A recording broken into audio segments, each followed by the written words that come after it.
Hello,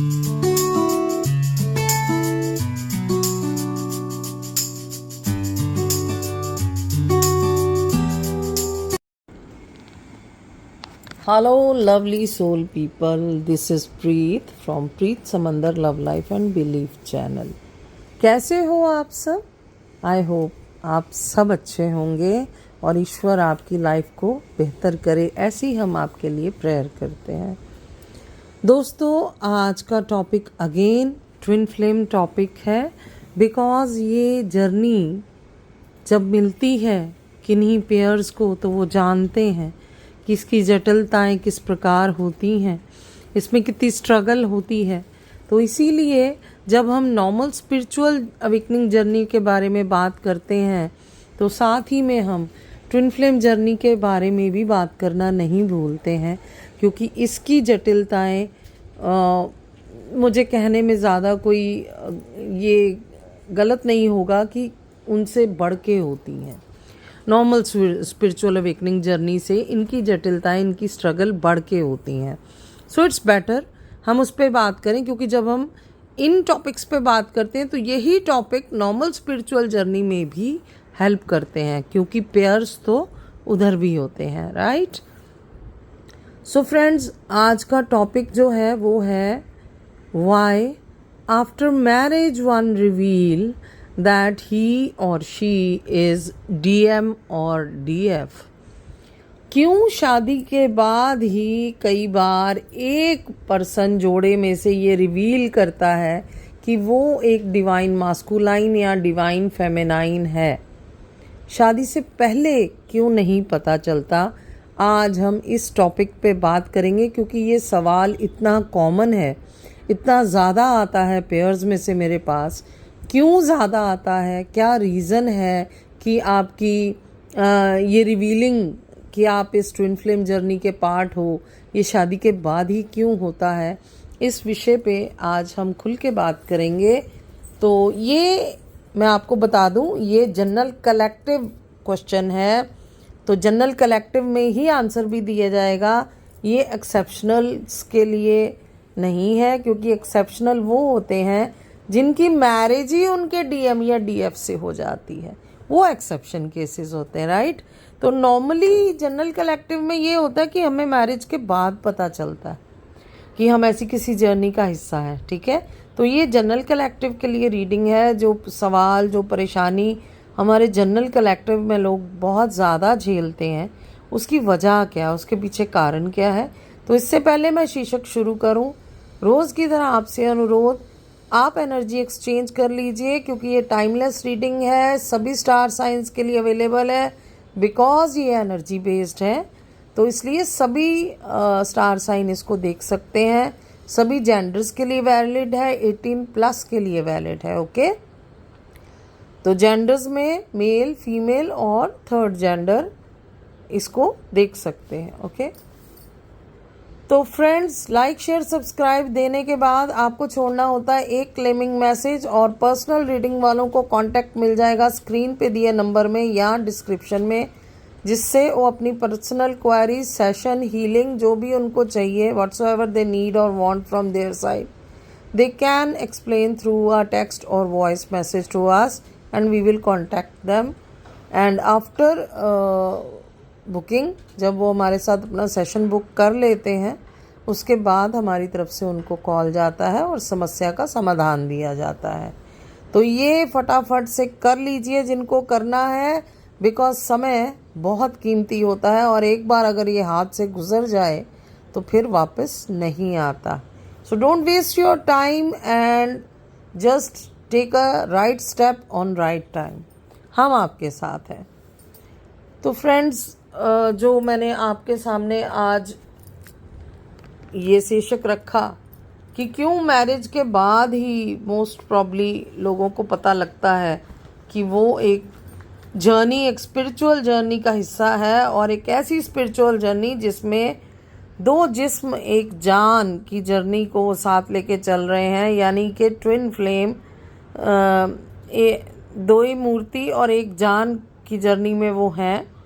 तो ये ऐसा क्यों होता है, कब होता है, और मोस्टली ये मैरिज के बाद क्यों पता चलता है, उस पे मैं आज विवरण शुरू कर रही हूँ। जुड़ जाइए positively. Your spouse is not just a partner but a key to unlocking your deepest spiritual connection.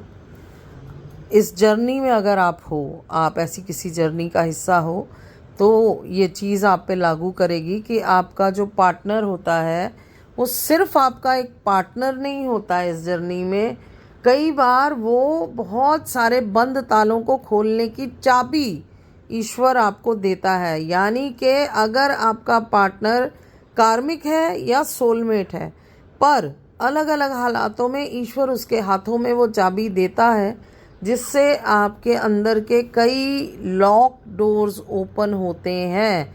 मैंने कई बार कई बच्चों से सुना है कि दी मुझे मेरे कामिक ने ट्रिगर किया और मेरी अवेकनिंग शुरू हुई।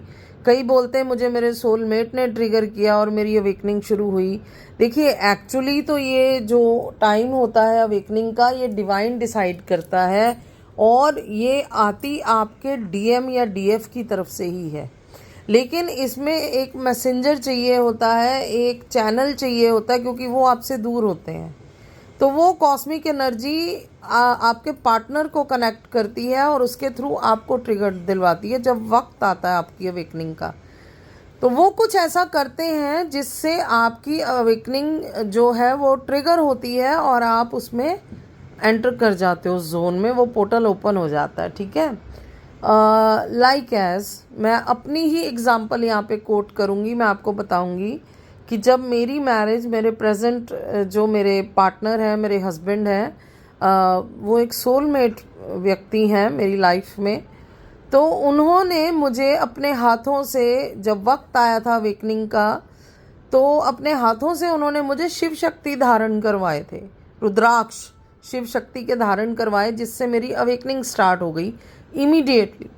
इमीडिएटली मुझे ऐसे ड्रीम्स आने लग गए, ऐसी एनर्जी में मैं चली गई जहाँ पे मुझे मेरे जो ये एक्स रिलेशन था सो कॉल्ड, जो अब मेरे डीएम है, मुझे पता है, उस टाइम नहीं पता था। उस टाइम मैं उनको एक ख़त्म रिलेशन, एक डेड रिलेशन समझती थी कि मेरे एक्स थे और किन्हीं बातों में हम में इख्तलाफात हुए और वो आगे मूव ऑन कर गए अपनी लाइफ में, तो मैं पीछे रह गई। एंड वक्त के साथ मैंने भी मूव ऑन किया, मैं भी एक मैरिज में आई। तो ये जो मेरे पार्टनर मुझे मिले, इन्होंने जब मुझे वो बिकॉज़ मैं इससे पहले, जब आपकी अवेकनिंग होती है ना, आप बिल्कुल नॉर्मल चल रहे होते हो अपनी मैरिज में। आपको ये लग रहा होता है कि हाँ बड़ा अच्छा है सब कुछ, पार्टनर अच्छे हैं या बुरे हैं या मेरे साथ अच्छा चल रहे हैं, मैं मूव ऑन हो गई हूँ, मैंने एक नया चैप्टर शुरू कर दिया। हालांकि इस जर्नी में जो व्यक्ति होता है वो कभी भूलता नहीं है उस पार्टनर को। अंतर ही अंतर मन में, डीप में वो उनको याद करता है, कोलाहल भी मचा रहता है, अंदर वो रोता भी है, लेकिन वो अपने फ़र्ज निभा रहा होता है, सबको अच्छे से हंस के सारे काम कर रहा होता है। तो किसी को एहसास नहीं अपनी तरफ से होने देता वो व्यक्ति कि मेरे अंतर में क्या चल रहा है, राइट। लेकिन अवेकनिंग तब शुरू होती है जब आपकी वो दर्द जो अंदर चल रहा है दबा हुआ, वो ट्रिगर होता है। और मेरा ट्रिगर हुआ था उस शिव शक्ति रुद्राक्ष से। एकदम से वो पीड़ा इतनी बढ़ गई थी कि मेरे को सांस नहीं आती थी, मैं सो नहीं पा रही थी, मैं खा नहीं पा रही थी, दिन रात इतने बेचैन हो गए थे, इतने पेन में चले गए थे। 24 घंटे उन्हीं का ध्यान रहता था, मेरे एक्स पर्सन का। और मैं ये समझ नहीं पा रही थी कि अचानक से इतने लंबे टाइम टर्न्योर पास हो जाने के बाद ये अब क्या हुआ।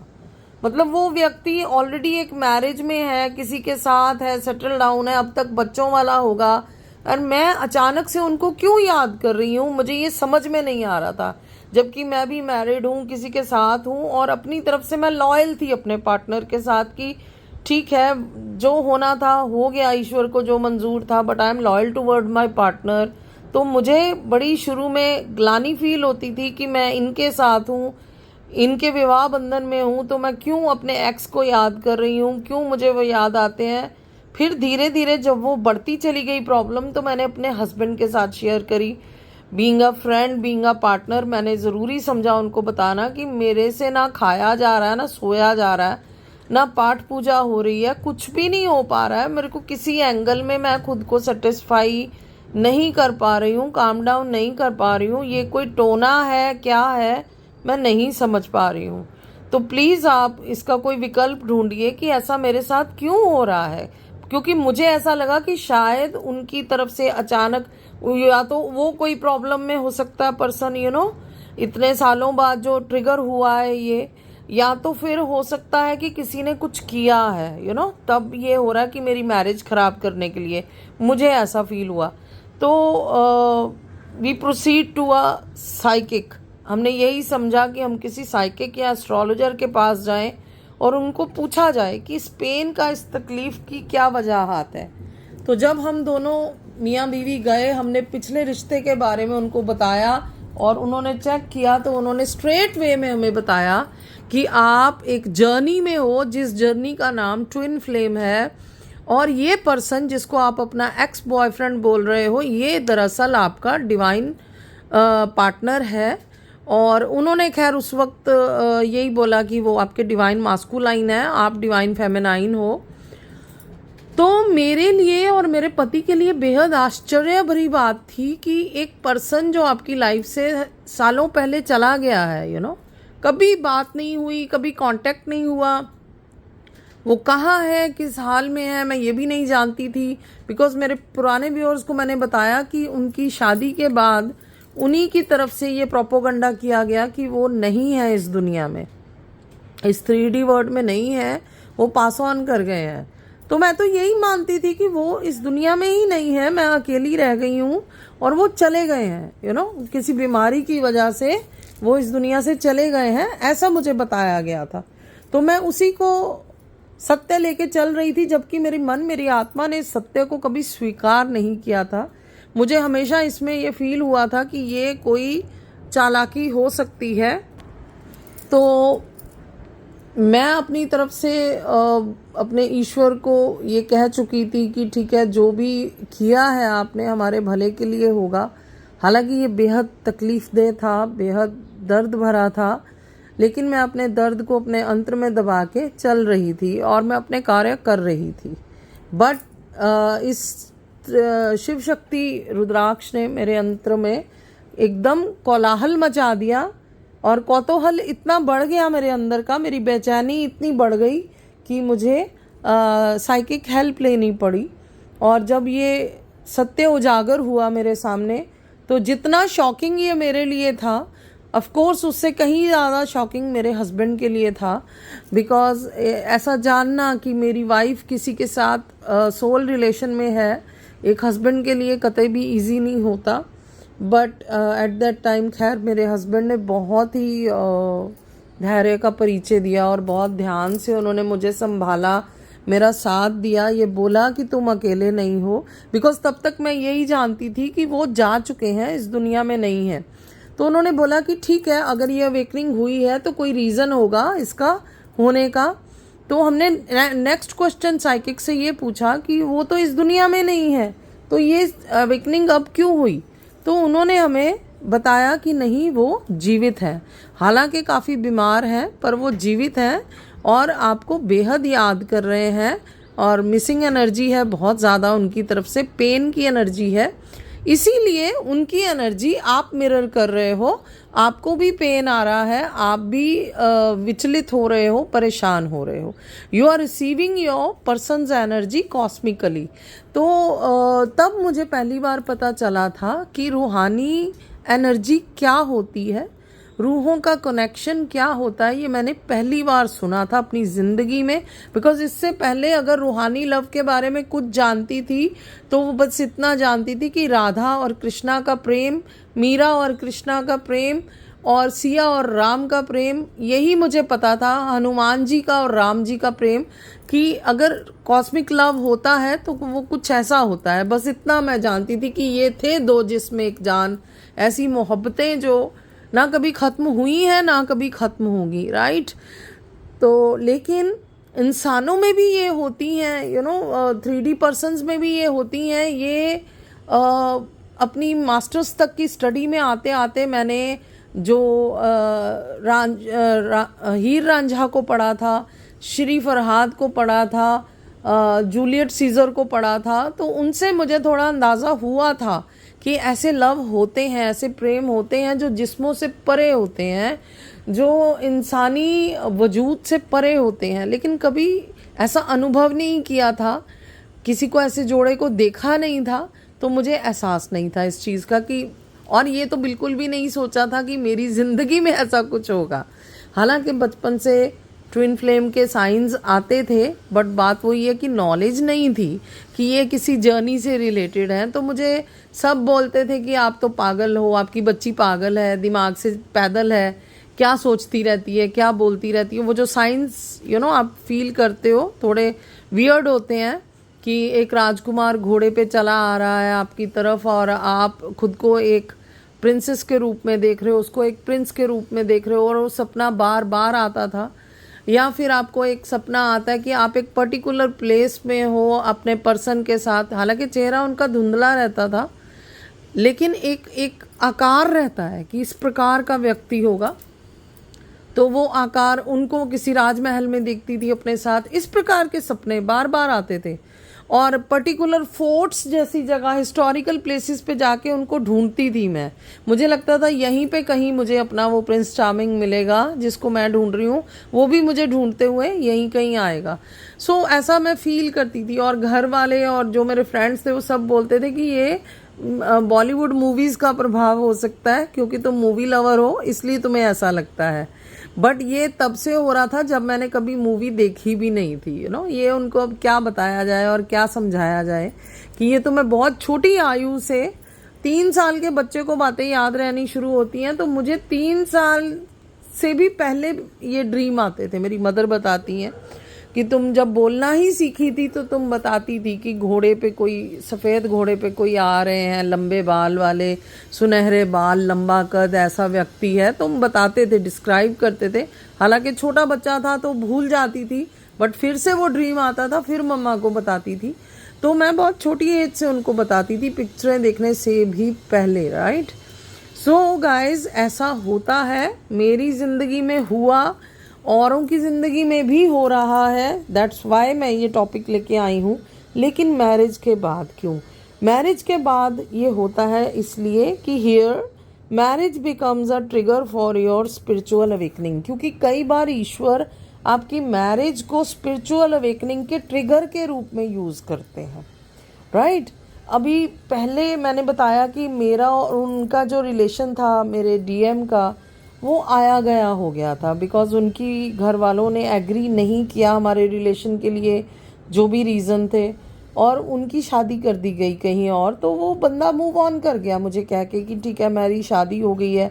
हमारा झगड़ा हुआ दोनों में आपस में, बिकॉज़ मुझसे छुपा के उन्होंने मैरिज करी। तो ऑब्वियसली अप एंड डाउन्स होते हैं। मैंने झगड़ा करा और बोला कि आप अब मत आइए, तो वो नहीं आए, गुस्सा होके चले गए वहाँ से। वो भी ईगो उनका स्ट्रॉन्ग था, वो चले गए, उनसे नहीं बर्दाश्त हुई मेरी बातें, उनको तरकश लगी, और बाद में मुझे वो न्यूज़ मिली, बैड न्यूज़। तो मैं उस पर ना चाहते हुए भी, मेरे पास कोई ऑप्शन नहीं था कि मैं यकीन करूं या ना करूं, क्या ही किया जा सकता है, क्योंकि वो न्यूज़ तो थी मेरे हाथ में। तो मैं बात को दबा दिया अपने अंदर कि ठीक है, व्यक्ति भी चला गया, रिश्ता भी चला गया, अब आगे जीना है, काम करना है, माँ बाप के लिए फ़र्ज़ निभाने हैं। तो मैं उसी में रम गई, उसी में लग गई। तो ईश्वर ने उस दबी हुई अग्नि को जगाना था, बढ़ाना था। तो ट्रिगर करने के लिए उन्होंने मेरी ज़िंदगी में मेरे पार्टनर को भेजा, मेरे सोलमेट को भेजा, और he will be the one जो मेरे कारण बने जर्नी में ट्रिगर करने के लिए। और अपने ही हाथों से उन्होंने मेरे अंतर में दबी हुई उस ज्वाला को उत्तेजित कर दिया अनजाने में, right. I never thought after getting married I will and up in my spiritual journey. जब शादी हुई थी उनसे, बिल्कुल सही है, कोई भी नहीं सोचता, किसी को भी नहीं पता होता कि ये मेरी स्पिरिचुअल जर्नी के ट्रिगर का कारण बनेगा, यहाँ से मेरी स्पिरिचुअल जर्नी शुरू होगी। आप तो ये सोच के शादी करते हो किसी व्यक्ति से कि एक नया चैप्टर आरंभ करने जा रही हूँ, नए व्यक्ति के साथ नई जिंदगी होगी, नए ग्राफ सेट होगा। सो उस वक्त किसी को नहीं पता होता कि ये एक्चुअली एंड अप होगा जाके एक स्पिरिचुअल जर्नी में, यू नो। तो ये मेरे साथ भी हुआ और बहुतों के साथ, ऐसों के साथ हुआ होगा या हो रहा होगा या होगा आने वाले टाइम में, कि वो करते तो शादी है हमारी कार्मिक लाइफ को जीने के लिए, बट वो एंड अप होता है आके स्पिरिचुअल जर्नी में, right. My marriage was not just a union of two people but a trigger that forced me to face the understand twin flame connection. बिल्कुल सही बात है। मेरी जो मैरिज ईश्वर ने करवाई वो मेरी इस जर्नी में ट्रिगर का कारण बनी। मुझे कभी भी ये एहसास नहीं था मैरिज करते वक्त कि ये मुझे फोर्स करेगी, मुझे ट्रिगर करेगी मेरी जर्नी की तरफ, और मैं ट्विन फ्लेम कनेक्शन को समझ पाऊंगी, उसको फेस कर पाऊंगी। सो रिमेंबर, याद रखिए, if you are married then you might be closer to your spiritual awakening. अगर आप शादीशुदा होते हैं और आपको मेरी तरह ही पहले से ट्विन फ्लेम साइंस मिल रहे थे, तो आपकी शादी कारण हो सकती है आपको एक स्पिरिचुअल जर्नी के क्लोज लाने की। ये मैं बता दूं आपको, यानी कि अगर पहले से आप स्पिरिचुअल जर्नी के साइंस रिसीव कर रहे थे, यानी आपको ट्रिगर मिल रहे थे, और आप बचपन से ऐसे साइन ट्विन फ्लेम होने के रिसीव कर रहे थे, तो आपकी शादी एक ट्रिगर मास्टर का काम कर रही हो सकती है या करेगी, ऐसा सोच के चलिए। अब हम बात करते हैं कुछ ऐसे फैक्ट्स पे जो इस पॉइंट को, इस टॉपिक को और क्लियर करेंगे। Okay, so be patient, be positive and be with me. The altar, यानी कि एक थर्स्ट, एक ऊंची जगह जहाँ पे हम ईश्वर को रख के पूजा करते हैं, जहाँ पूजा होती है, that is the altar, right. The altar a spiritual mirror, एक ऐसी जगह आपकी ज़िंदगी में जो कि एक स्पिरिचुअल मिरर की तरह आपकी लाइफ में आता है, काम करता है। The facts are, marriage bring unexpected clarity to personal shadow work. हमारी ज़िंदगी के अंदर कुछ चीज़ें दबी होती हैं, जैसा मैंने बताया कि मुझे एक टाइम पे हमारा रिलेशन ब्रेक होने के बाद मेरे डीएम से मुझे ये पता चला कि माय डीएम, ईश्वर ना करे, वो पास अवे कर गए, वो चले गए, इस दुनिया से चलाना कर गए। तो ये एक शैडो की तरह मेरे अंदर बैठ गया, मेरी छाती पे एक ऐसा पत्थर रख दिया वक्त ने, समय ने, उस रिश्ते का, जो रिश्ता एक टाइम पे मेरे लिए बड़ा अहम था, बड़ा ख़ास था, मेरा बड़ा जुड़ाव था इस रिश्ते के साथ, मैं बहुत क्लोज थी। और फिर मुझे पता चला कि वो नहीं रहे हैं, इस दुनिया से चले गए हैं, और ये पेयर जो वक्त ने तोड़ दिया था ऑलरेडी, अब कभी जुड़ने के आसार ही नहीं है। ठीक है, तो ये अंदर एक फांस की तरह बैठ गया, मेरी सांस नली में अटक गया था, ना बाहर आ पा रहा था, ना नीचे जा पा रहा था, ये वहीं अटक गया था मेरी छाती पे एक फांस की तरह। तो इसमें मेरी जो शादी हुई उसने इस चीज़ को, इस शैडो को ऊपर लाया, इसको ट्रिगर किया। मतलब जब हस्बैंड आपकी लाइफ में आते हैं या वाइफ आपकी लाइफ में आते हैं, तो जाने या पहचाने में कुछ ऐसे लम्हे कई बार आपके साथ होते हैं प्रैक्टिकली, जो आपको आपकी पिछली लाइफ याद करवा देते हैं। उनका केयर करना, हस्बैंड का, आपके पार्टनर का, उनका लव करना, आपको कई बार उनके बात करने का ढंग, उनके देखने का अंदाज, या कुछ पर्टिकुलर ऐसे जुमले जो आपके साथ आपके इस डीएम या डीएफ ने बोले होते हैं, तो वैसा ही कुछ मैचिंग जब हो जाता है, कोई गिफ्ट ऐसा ले आए जो वो आपको देते थे, आपके पार्टनर देते थे, या कोई गाना वैसा उन्होंने गा दिया जो वो गाया करते थे। ये मेरी मैरिज में भी हुआ, और अदर मैरिजेस की तरह जहाँ पार्टनर ट्रिगर करता, मेरी मैरिज में भी हुआ। मेरे पार्टनर ने कई बार वो गाने गाए जो मैं और वो गाया करते थे। कई बार मुझे गिफ्ट ऐसा दिया करते थे जो मैं चाहती थी कि मेरा पार्टनर मुझे दे, बट इन्होंने जब दिए तो ऑटो में कहीं वो अंदर ट्रिगर करता था कि वो भी मेरे लिए ये गिफ्ट लाते थे, वो भी ऐसे सॉन्ग्स गाते थे मेरे लिए, वो भी ऐसे देखते थे, वो भी ऐसी बात करते थे। तो स्लाइट ट्रिगर्स कहीं ना कहीं ये दे ही रहे होते हैं आपको। और फिर उसके बाद क्या होता है, उसके बाद Marriage partnership forces you to face fear, insecurity in life, in professional career, in relationship. ये जो आपका पार्टनर आपकी लाइफ में आता है, ये जो पार्टनरशिप आपकी लाइफ में आती है, ये कई बार आपको बहुत सारे फियर्स का सामना करवाती है, जैसे कि शादी का फियर, मेरी शादी टिक जाए, पिछला रिलेशन पता लग गया तो या कल को बच्चे होते हैं उनको लेके फियर, या ससुराल वालों को लेके फियर कि वो अंडरस्टैंडिंग नहीं बन रही है, कहीं मैरिज तो नहीं ब्रेक कर देंगे। इस तरह के कई फियर्स का आपको सामना, कई इनसिक्योरिटीज़ आपके अंदर आ जाती हैं। जैसे कि मान लो आप एक नॉर्मल फैमिली से थे और जिस फैमिली में ब्याह के चले गए वो बहुत ही फैशनेबल या ग्लैमरस या हाई प्रोफाइल टाइप के लोग हैं, तो आप बहुत सारी इनसिक्योरिटीज से ग्रसित हो जाते हो कि जैसा वो बोलते हैं, जैसे वो खाते पीते हैं, अगर मैं उनको मैच ना कर पाई तो आप अपने को कमतरी आंकने लगते हो कि मैं इनमें अलग लगती हूँ, कम लगती हूँ या कम लगता हूँ। और इसी प्रकार से प्रोफेशनल आपका जो करियर है वहाँ पे आपको कई बार अप एंड डाउन्स का सामना करना पड़ता है, जिस वजह से मैंने आपको बताया कि ये जो मैरिज के बाद लाइफ चेंज होती है उसमें कहीं ना कहीं आपको ट्रिगर्स का लगातार सामना करना पड़ रहा होता है। इस रूप में फियर्स हो गई, इनसिक्योरिटीज़ हो गई, प्रोफेशनल करियर में आपके ग्राफ का अप एंड डाउन होना शुरू हो गया। इस वजह से क्या होता है कि because of marriage many spiritual desires get revealed. जब आप इन चीज़ों का सामना कर रहे होते हो, जब आपको लगता है कि हस्बैंड का फेथ नहीं मेरे में बन रहा है, कैसे मैं फेथ बनाऊं, या मेरा उनके साथ सामंजस्य नहीं बैठ रहा, बैलेंस नहीं बैठ रहा रिश्ते में, मेरे को गलत समझ लेते हैं, मैं कहती कुछ हूँ वो कुछ समझ लेते हैं, झगड़े होते हैं, या आप को मैंने जैसा बताया कि फैमिली में सेटलमेंट नहीं हो पा रहा है, या प्रोफेशनली आपकी जगह चेंज हुई होती है तो पैर नहीं लग पा रहे हैं और फैमिली भी सपोर्ट नहीं कर रही, तो इस वजह से क्या होता है कि आप स्पिरिचुअलिटी की तरफ धीरे धीरे बढ़ने लगते हो। ये बिल्कुल वैसा होता है कि जैसे कहते हैं ना, एक बच्चे को कोई मारता है या वो गिर जाता है, चोट लगती है, तो वो कहाँ भागेगा, किसका नाम पुकारेगा, माँ का नाम पुकारेगा ना। Obviously most of the time बच्चे माँ के ज़्यादा करीब होते हैं, वो माँ माँ करके भागेगा, क्योंकि उसको पता है कि उसकी माँ उसको गोद में लेगी, प्यार देगी, सांत्वना देगी, उसकी दर्द को, जख्म को मलहम लगाएगी, सहराएगी, तो वो ठीक हो जाएगा।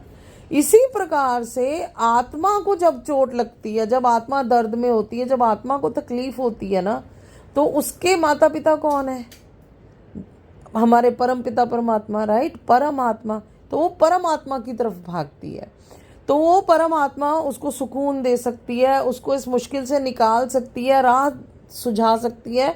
इस प्रकार से जब मैरिज के बाद आप घिरते हो इन चीज़ों में, तो अल्टीमेटली कुंवारे पुने से कंपैरेटिव टू आपकी अनमैरिड लाइफ, आप मैरिड लाइफ में स्पिरिचुअलिटी की तरफ ज़्यादा बढ़ते हो। पता क्यों?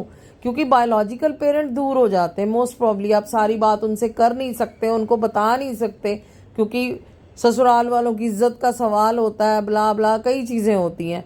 आपको लगता है अभी भी मैं अपनी प्रॉब्लम सॉर्ट आउट नहीं करूँगी, पेरेंट्स को बताऊँगी तो बोलेंगे अभी भी मैच्योर नहीं हुई है, अभी भी बच्चे की तरह हमारे पास भाग आती है, सिबलिंग्स मजाक उड़ाएंगे, समाज मजाक उड़ाएगा, तो बहुत सारी चीज़ें हो जाती हैं। तो अल्टीमेटली आप डिसाइड करते हो अपनी प्रॉब्लम्स को लेके ईश्वर के पास जाना, स्पिरिचुअल वे से आप मंदिर जाओगे, जिस भी धर्म को आप बिलोंग करते हो आप वहाँ जाओगे और उनसे अपना रोना रोओगे, दुखड़ा रोओगे, उनसे बात करोगे कि प्लीज़ मुझे सुजेस्ट करो, मुझे एडवाइस करो कि मैं क्या करूँ, मुझे कोई राह दिखाओ, ठीक है। And number 2 is beyond the one a deeper connection shown to people for the first time। पहली बार आपको एहसास होता है कि मेरा कोई डीपर कनेक्शन किसी के साथ इस हद तक था, है या हो सकता है, फर्स्ट टाइम आप फील करते हो, उससे पहले तो आपको एहसास नहीं होता है। जैसे कि difference between soulmate marriage and twin flame awakening. आपको एहसास होता है कि ये जो पर्सन, ये जो बंदा जिससे मैं ब्याही गई हूँ या ब्याहा गया हूँ, ये सोलमेट है। यानी कि जब वो आपकी प्रॉब्लम्स को सुनते हैं, समझते हैं। यहाँ पे मैं फिर अपना एग्जाम्पल लाऊंगी दोबारा कि जब मैं दर्द में थी, जब मैं ट्रबल में थी, जब मैं ट्रिगर हुई थी पहली बार, तो बहुत डरते हुए, झिझकते हुए, सकुचाते हुए, बिकॉज न्यू मैरिज थी, मुझे नहीं पता था वो कैसे रिएक्ट करेंगे। बट मैंने अपने हस्बैंड को बताना सही समझा। मुझे लगा भले ही मैरिज ब्रेक हो जाए लेकिन मुझे इनको धोखे में नहीं रखना है। ये मेरी सोच थी। ज़्यादातर लड़कियां छुपा लेती हैं, पर मैं इस प्रकार का व्यक्ति हूँ कि मुझे था कि जिनके साथ लाइफ लॉन्ग बॉन्ड में जा रही हूँ उनको मेरे बारे में पता होना चाहिए एटलीस्ट, कि मैं कौन हूँ, क्या करती थी, कौन व्यक्ति मेरे साथ थे और आज जो हूँ ऐसी क्यों हूँ, राइट। तो मैंने उनको हिम्मत करके सब बताया और मैंने ये भी बताया कि उनकी मुझे ऐसी करके खबर मिली है पास ऑन की, जो मेरे एक्स थे, और मुझे अभी नहीं पता है क्योंकि मेरी मन आत्मा नहीं मानती कि ये सच है। मुझे लगता है ये कोई षड्यंत्र है और ये एक कॉन्स्पिरेसी हुई थी हम दोनों के खिलाफ, वो कहीं ना कहीं है। मुझे ऐसा हमेशा फील होता है। ये भी मैंने हस्बैंड को बताया। तो उन्होंने बजाय गुस्सा करने के, बजाय डांटने के या मैरिज ब्रेक करने के, my husband will be the first man जो मेरे लिए स्टैंड लिया। उन्होंने कहा कि कोई बात नहीं, मैं इज्जत करता हूँ आपकी कि आपने मन खोल के, आत्मा खोल के मुझे बताया, मेरे पे फेथ करा, मुझे इस काबिल समझा, और अगर आपने समझा है तो मैं आपके साथ खड़ा हूँ और कोई खड़ा हो ना हो। मेरे पेरेंट्स भी इस बात को माने ना माने, बट मैं आपके साथ खड़ा हूँ। एंड आप कोई बात नहीं, आप उनको याद कर सकते हो, नाम ले सकते हो, जब भी कोई दर्द हो, तकलीफ़ हो, आप मेरे साथ बात कर सकते हो। तो उससे क्या हुआ कि मुझे बहुत सांत्वना मिली, हौसला मिला, हिम्मत मिली कि ठीक है यार, देयर इज़ समवन जिससे मैं बात कर सकती हूँ, अपने दिल का दर्द उनके सामने रख सकती हूँ। और मैंने उन्हीं से पूछा कि अब मुझे क्या करना चाहिए। तो उन्होंने ये मुझे सुजेशन दिया तब कि आपके दर्द को शांति मिलेगी शिव शक्ति रुद्राक्ष से, बिकॉज वो शिव को बहुत मानते थे। And I am Sikh girl, तो मैं सिख फैमिली से आई थी, मुझे तो ये चीज़ों का इतना नॉलेज नहीं था। तो हस्बैंड ने बोला कि मैं आपको ये पहनाता हूँ and you will feel better, आपको अच्छा लगेगा, आपके अंतर में, दिल में ये शांति देगा, सुकून देगा। आप जो इतना रोते हो, मैं बहुत क्राई करती थी, बहुत क्राई एनर्जी में आ गई थी। तो मुझे इन्होंने इसलिए वो धारण करवाया था शिव शक्ति। एंड वहाँ से क्या हुआ दैट मेरी स्टार्ट हुई वहाँ पे recognizing spiritual synchronicity and intensity post wedding. मेरी वहाँ से शिव शक्ति धारण करने से, शादी के बाद जब इन्होंने शिव शक्ति धारण करा दिया मुझे, क्योंकि एक टर्निंग पॉइंट आता है जिनकी मैरिज के बाद अवेकनिंग होती, मेरा टर्निंग पॉइंट ये शिव शक्ति धारण था, राइट। जैसे ही शिव शक्ति धारण कराया, मेरे साथ स्पिरिचुअल सिंक्रोनोसिटी स्टार्ट हो गई, रिकॉग्निशन स्टार्ट हो गई। मेरे साथ ये सबसे पहले जो सिंक्रोनोसिटी स्टार्ट होती है, ये नंबर फॉर्मेट आपको दिखने शुरू होते हैं। मुझे ये दिखने शुरू हो गए बहुत ज़्यादा बेतहाशा नंबर, 111, 1111, 222, 444, 333, 444, 555, 666, 777, ऐसे करके नंबर दिखने शुरू हो गए पैटर्न्स में। उसके बाद रिकॉग्निशंस आने लगी कि वो यहीं कहीं है जहाँ मैं एट प्रेजेंट थी अवेकनिंग के टाइम पे। ये फीलिंग मुझे बहुत जल्दी आने लग गई थी कि वो जिंदा है और मेरे बहुत क्लोज है। मतलब पैरामिटिकली मेरे से ज़्यादा दूर नहीं है, जियोग्राफिकली मेरे से ज़्यादा दूर नहीं, मेरे बहुत करीब है। और ये सेंसेस आपको आनी शुरू हो जाती हैं, ठीक है। अपने पर्सन की वाइब्स आप मतलब रिसीव करने लगते हो कि एग्जैक्टली आपका पर्सन कहाँ है।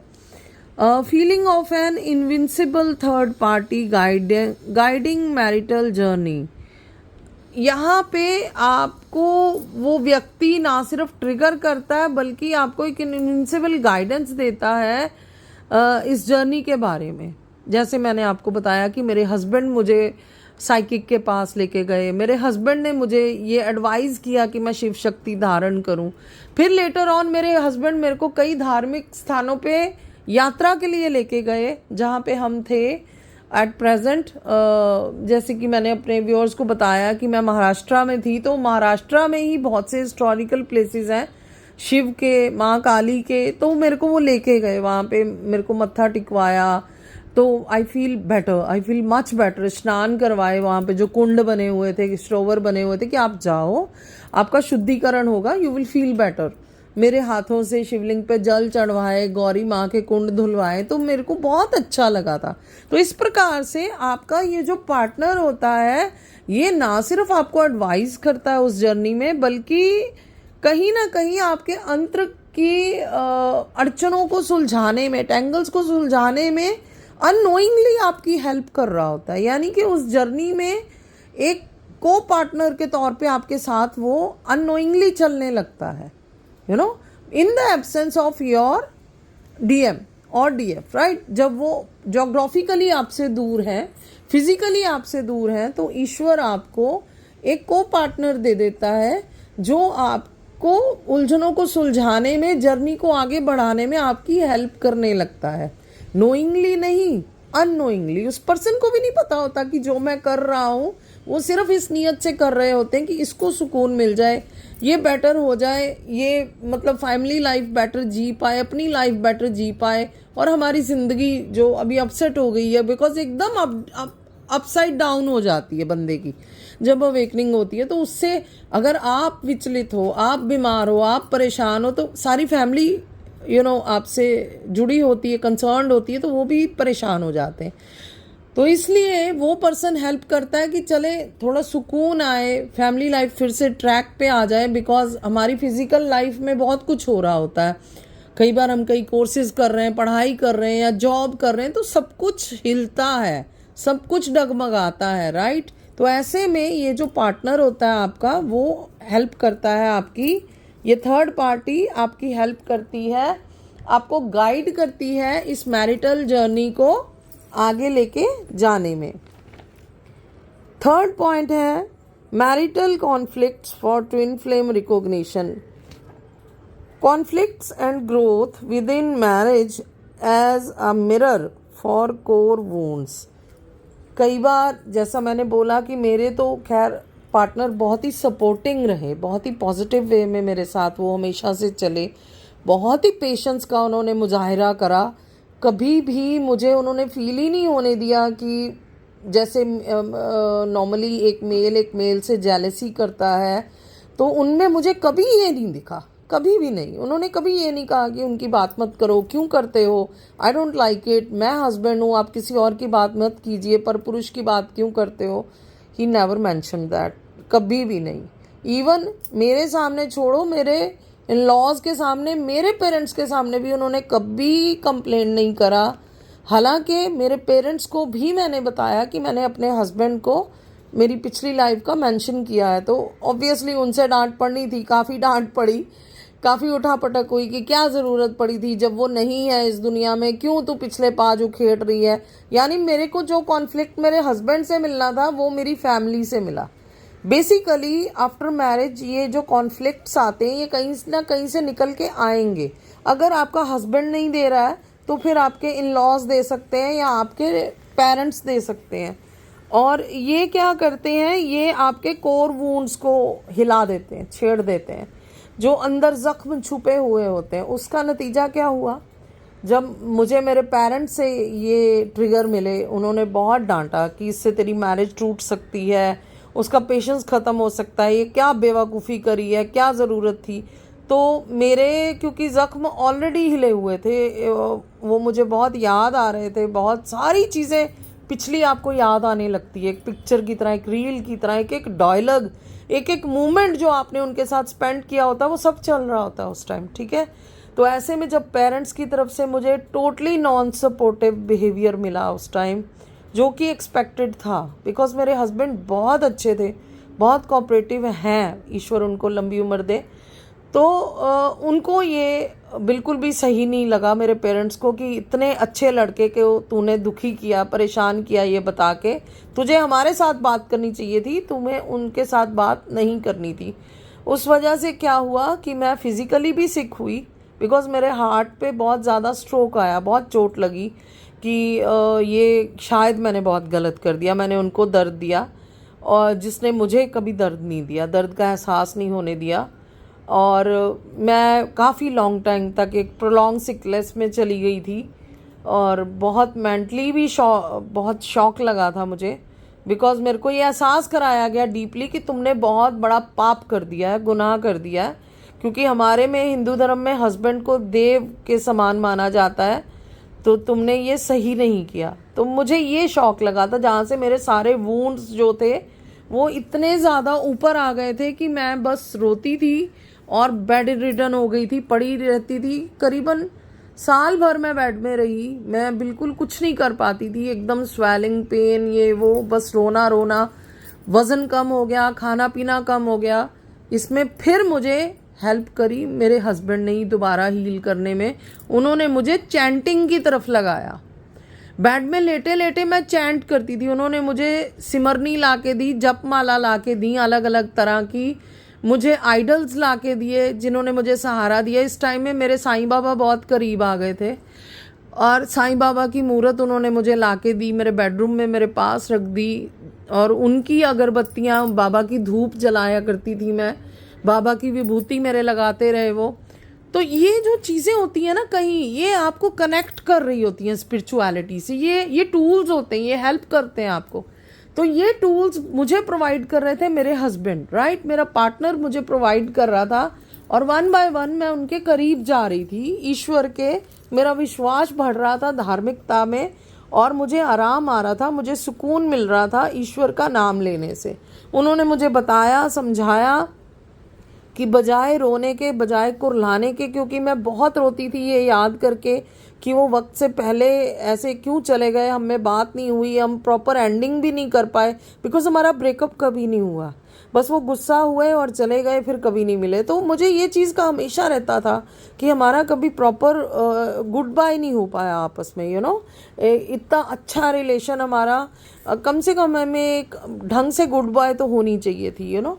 तो ये चीज़ मुझे बहुत चोट देती थी, बहुत तकलीफ़ देती थी कि वो बहुत अच्छे इंसान थे। मैं अपने हस्बैंड को बोलती थी, मेरे डीएम जो थे वो बहुत ही अच्छे इंसान थे, उनको वो डिज़र्व नहीं करते थे कि मैंने उनको बस झगड़ा किया और वो चले गए। तो मुझे एक बेटर गुड बाय देना था उनको, जो मैं नहीं दे पाई। इस चीज़ का मुझे बहुत दर्द रहता था। फिर आप फील करते हो the push pull dynamics through familiar but they are transformative। आपके अपने लोग, जैसे मैंने बताया, मेरे पेरेंट्स ने पुश एंड पुल बहुत दिया मुझे जानने के बाद कि मैंने हस्बैंड से अपनी पास्ट लाइफ शेयर करी, अपने डीएम के साथ की। मेरे सिबलिंग्स मेरे खिलाफ हो गए, उन्होंने तो पूरा एक मुहिम खड़ा कर दिया मेरे खिलाफ कि अगर जीजू ने तुम्हें छोड़ा तो हम तुम्हारी बनाएंगे, पूरी भुगत बनाएंगे, भुगत संवारेंगे। तो दोनों मेरे जो छोटे भाई बहन थे मेरे बहुत खिलाफ हो गए थे, बिकॉज मेरे हस्बैंड बहुत ही नाइस इंसान है और इन सबको इसी चीज़ का गुस्सा था कि हाँ क्यों और किस लिए आपने उनको पेन में डाला। आप पेन में थी, दैट डजंट मीन कि आप अपने पार्टनर को भी पेन में डालोगे, उनकी लाइफ भी आप ख़राब करोगे। लेकिन ये जो पुश एंड पुल हो रहे थे फैमिली की तरफ से, फ्रेंड्स की तरफ से, मैंने जिन फ्रेंड्स को भी बताया उनमें से केवल एक फ्रेंड को छोड़ के बाकी सब फ्रेंड्स ने मुझे बुरा भला ही कहा था। सिर्फ मेरी एक फ्रेंड थी जिन्होंने मुझे अगेन वो रेकी मास्टर हैं और उन्होंने मुझे सजेस्ट किए, कुछ क्रिस्टल सजेस्ट किए, उन्होंने मुझे कुछ बीड सजेस्ट किए कि आप और उन्होंने ड्राई फ्लावर और कुछ ऐसे एसेंशियल ऑयल सजेस्ट किए जिन्होंने मुझे हेल्प करी जर्नी में आगे ग्रो करने के लिए और मेरे सुकून का वो हिस्सा बने। तो यस, ये जो पुश एंड पुल भी आते हैं आपकी लाइफ में, ये भी ट्रांसफॉर्मेशन में आपको आगे हेल्प करते हैं। आप आगे की तरफ बढ़ रहे होते हो, आपको लगता है कि नहीं मम्मा ने डांटा, पापा ने डांटा, भाई बहन ने एक मेरे खिलाफ एक मुहिम खड़ी कर दी तो ये सब मेरे दुश्मन हैं, बट ऐसा नहीं होता है। Actually they all are pushing you toward some transformation. ये सब हो रहा था मेरे साथ, इसीलिए मैंने सुकून के लिए आगे वो लोग ढूंढे, वो ज़रिए ढूंढे जो मुझे सुकून दें, मैं जिससे ध्यान लगा सकूं। वो चीज़ें मेरी लाइफ में आ रही थी, जैसा मैंने मेंशन किया कि क्रिस्टल्स हो गए, बीड्स हो गए, एसेंशियल ऑयल्स हो गए, ड्राई फ्लावर्स हो गए, मैं इन चीज़ों का रेगुलर यूज़ करने लगी। एरोमेटिक कैंडल्स हो गए, ये चीज़ें, ये टूल्स हैं। मैंने यहाँ से ये चीज़ें यूज़ करनी शुरू करी, मेरी जर्नी में ये एडिशन के तौर पे आई एंड इन्होंने मुझे आगे बढ़ाया। मैं धीरे धीरे मैं मेडिटेशन की तरफ जा रही थी, मैं मेडिटेटिव स्टेट में जा रही थी। मुझे समझ में आ रहा था कि मुझे ध्यान लगाना, और अक्सर मेरा ध्यान अपने आप मेरे थर्ड आई पे लगने लग गया था। मैं थर्ड आई में ध्यान लगाती थी, थर्ड आई में मैं विजन देखती थी पुरानी जर्नी के जो हुए थे, वो पिक्चर की तरह चलते थे मेरे।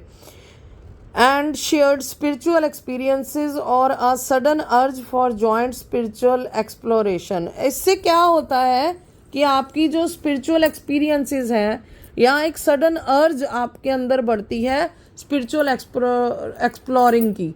मेरे साथ भी यही हुआ जब मैं ये टूल यूज़ करती थी, जब मैं मेडिटेट करने टाइम इन चीज़ों का, इन कैंडल्स का, इन एसेंशियल ऑयल्स का बाथ में यूज़ करती थी, एरोमेटिक कैंडल्स जलाती थी या वो धूप या ड्राई फ्लावर जलाती थी, तो धीरे धीरे मेरे अंदर एक्सप्लोरिंग का बढ़ने लगा कि मैं जानूं, मैं चीज़ों को और समझूं, क्यों मुझे इनसे आराम आता है, ये अरोमा मुझे क्यों अच्छा लगता है, या ये अरोमा मैंने साईं मंदिर में भी सुना था, सूंघा था, ये क्या था, ये क्यों यूज़ होता है, इसका क्या महत्व है। तो मैंने धीरे धीरे गूगल में, कोरा में जाके या अलग अलग प्लेटफॉर्म्स में जाके मैंने चेक करना शुरू करा कि ये अगर अरोमा है तो वो आपके अंदर क्या जगाता है, क्या बढ़ाता है, या लोग गूगल क्यों यूज़ करते हैं, लोबान क्यों यूज़ करते हैं, इनका क्या बेनिफिट्स होता है, या ऐसी कई चीज़ें, कई चीज़ों के बारे में मैंने जानना शुरू किया, पढ़ना शुरू किया। तो मेरा एक्सप्लोरिंग बढ़ता चला गया, आगे से आगे लिंक जुड़ते चले गए, मैं पढ़ती चली गई, मैं जानती चली गई, आगे से आगे चीज़ें मेरे सामने ओपन अप होती चली गई। समझ रहे हो किस प्रकार से ट्रांसफॉर्मेशन मेरे अंदर हो रहा था, कहाँ से चीज़ें कहाँ निकल रही थी, जुड़ रही थी। पहले मैंने इन चीज़ों के बारे में पढ़ा, फिर मैंने योग के बारे में पढ़ा, योग मुद्राओं के बारे में पढ़ा, फिर मैंने धीरे धीरे हिस्ट्री में जाना शुरू कर दिया। मैंने ये जानने की कोशिश करी कि हिंदू धर्म की स्टार्टिंग कहाँ से हुई, आर्यंस कौन थे, और इंडिया में कहाँ कहाँ आए, कैसे कैसे आए, जो मुझे सपने आते थे वो कैसे कनेक्टेड थे इस हिस्ट्री से, मैं क्यों खुद को ऐसी पर्टिकुलर जगहों पे पाती थी, ऐसे सपनों का क्या मतलब होता है, वो ड्रीम्स की डिकोडिंग करना मैंने स्टार्ट करी। सो इस तरह से ये जो चीज़ें हैं ये आपके अंदर ट्रांसफॉर्मेशन को बढ़ा देती हैं, स्पिरिचुअल कनेक्शन को एक्सप्लोरिंग की तरफ लेके जाती हैं, ठीक है। और इसमें कहीं ना कहीं लोगों के साथ हुई घटनाएं और तथ्य जो होते हैं और टूल्स, ये सब हेल्प कर रहे होते हैं आपकी, और आप आगे बढ़ रहे होते हो स्टेप बाय स्टेप, ठीक है। Fourth point is your journey continues a call to inner wisdom. आपकी जर्नी कंटिन्यू हो रही होती है इनर विजडम की कॉल की तरफ। आपका अंतर में जो अभी तक जो एनालिसिस चल रहा था, जो मंथन चल रहा था, जो कौतूहल चल रहा था चीज़ों को जानने का, समझने का, ये आपका जर्नी आपको उस तरफ लेके जाता है। Encouraging self reflection and inner knowing regarding your unique path. ये जर्नी आपको एनकरेज करती है अपनी self reflection and inner knowing को रिगार्डिंग योर यूनिक पाथ, आपके यूनिक पाथ की तरफ बढ़ने के लिए एनकरेज करता है आपको अपनी अंतर की वॉइस को आप सुनना शुरू कर देते हो, समझना शुरू कर देते हो। और ये होता है मंथन से, जो आपके अंदर एनालिसिस चलता है।